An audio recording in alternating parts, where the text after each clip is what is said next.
straight out to Lieutenant Jeff Kramer of the El Paso County Sheriff's Office in Colorado. Thank you for joining us, sir. Tell us everything you know about this photo. How did you discover it?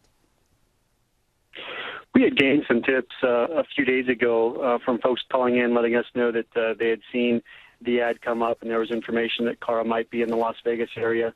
After that, we did our own research into that ad, and through the investigative efforts of our detectives, they were in fact able to determine that someone had simply used a photo of Cara, and Cara was not in fact involved with the posting of that ad. Well, when you say somebody used a photo, have you determined who that person is, and is that a sick prankster? I mean, the idea, the mentality of a person who would toy with the emotions of desperate parents and post something like that, it turns my stomach. But there's also the possibility that this person who posted it knows something about where she is, and maybe it gives us hope that she's alive. You know, at this point, there's some uncertainty as to whether or not this was an intentional act to kind of play this trick or hoax, as you mentioned, or if it was some kind of coincidence that it would be her photo rather than someone else that was used for this ad.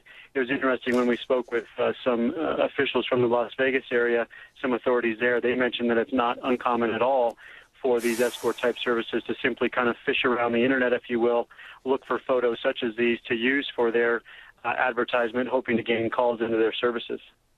Okay, well, hours before Cara disappeared, she was supposedly with some women. When we spoke to Cara's parents about a week ago, police were looking for two mystery women who had been with Cara. Let's listen to Cara's dad when he appeared on our show.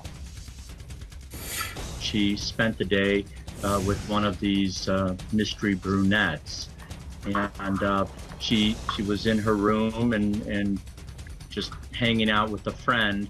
And she left later on that evening, and she told her roommate, one of her roommates, that she was going up to Denver.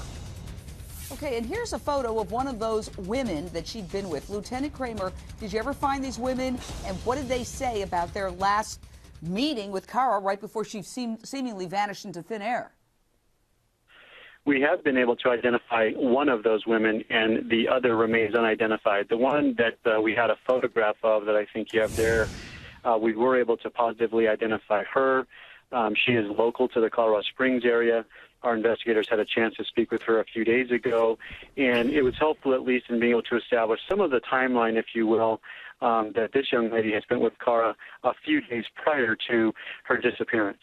The second brunette female that we did not have a picture of, who we believe spent several hours with Cara on the date of her disappearance on October 9th, again remains unidentified.